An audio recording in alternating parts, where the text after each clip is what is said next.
Hello guys, welcome back to my channel. So in today's video, we're going to talk about 10 major tips that every Canva designer needs to know.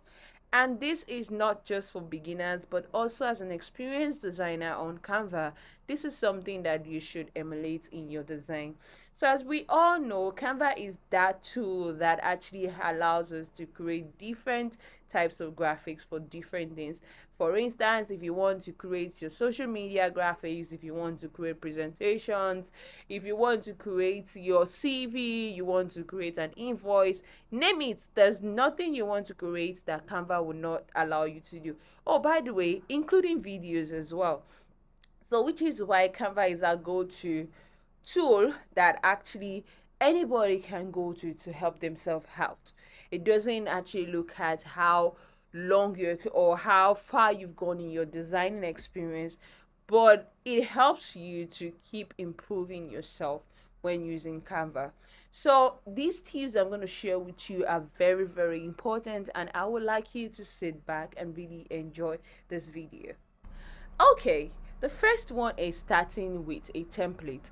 If you are new to Canva and you're starting for the first time with design, you need to understand this. Canva gives you lots of templates to work with. Like if you look at Canva libraries, I could bet you that there are thousands or even millions of templates that you can actually use.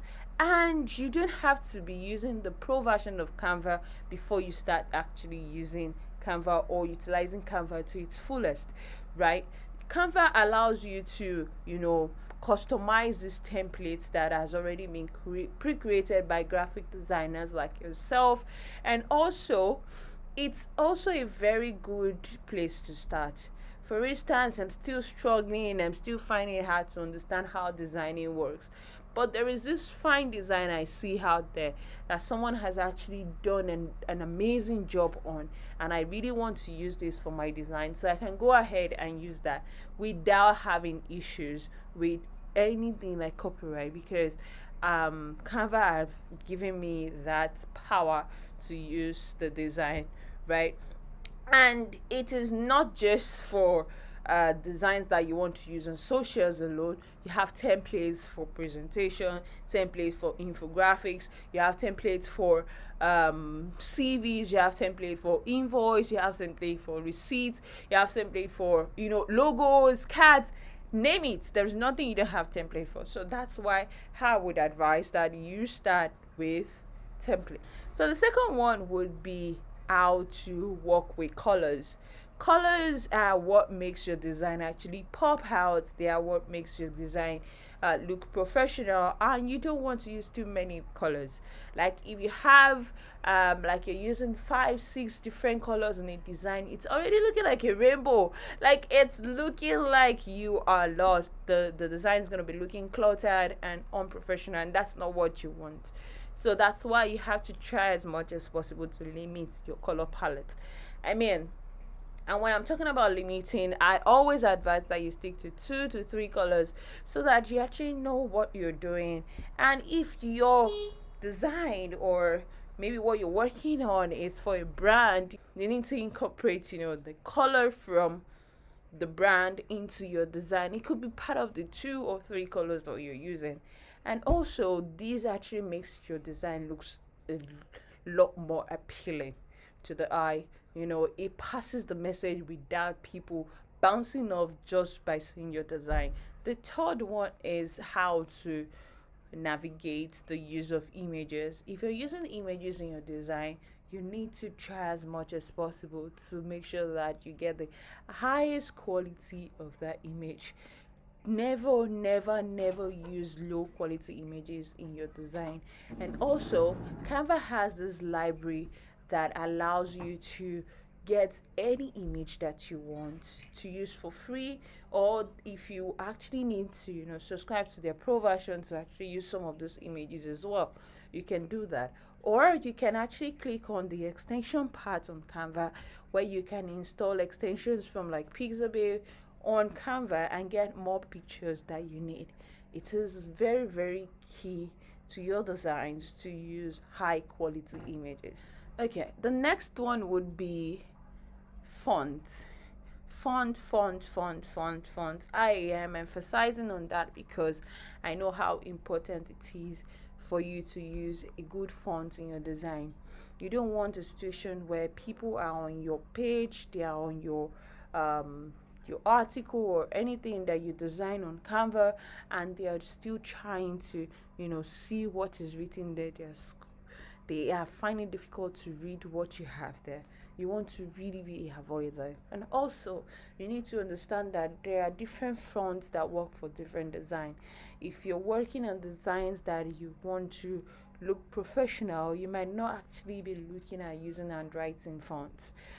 Try to avoid fonts that actually look messy.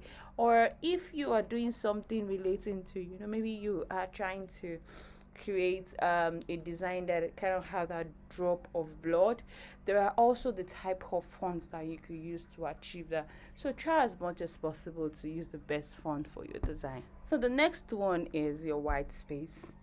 So white space is the empty space around and in between your elements on Canva, right? I mean, not only on Canva, any design that you have, your white space is those empty spaces. So you need to know how to maximize the use of your white space. You need to know how to set it right so that it doesn't look like your designs are all in one place and then you have so many spaces in the other side.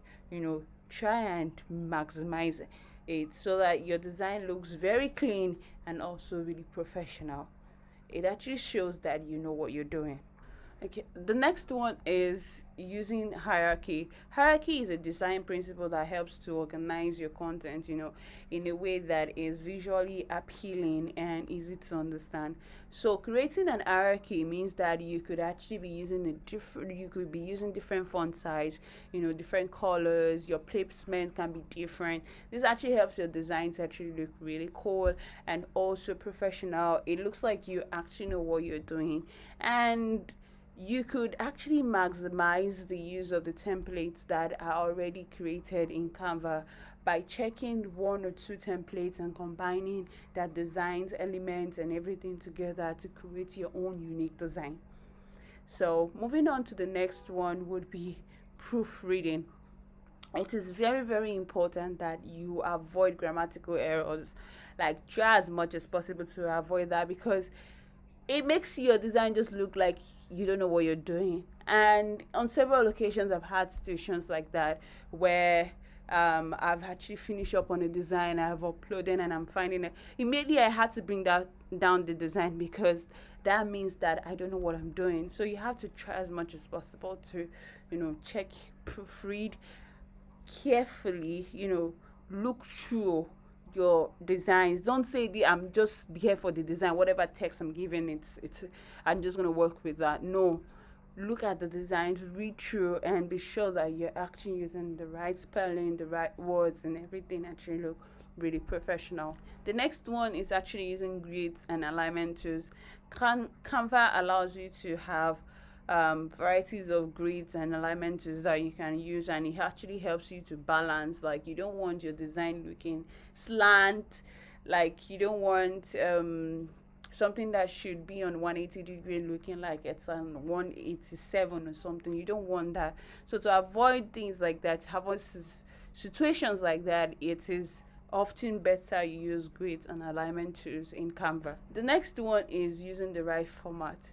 So for every type of content you create, or for whatever you want to use it for, that there are several formats out there. So for instance, if it's a video, that you are actually downloading an MP4 format. If you're actually printing, you might actually want to go for the PDF suggestion that Canva would give you. So just know the right format that you need, and that is what you should choose to download.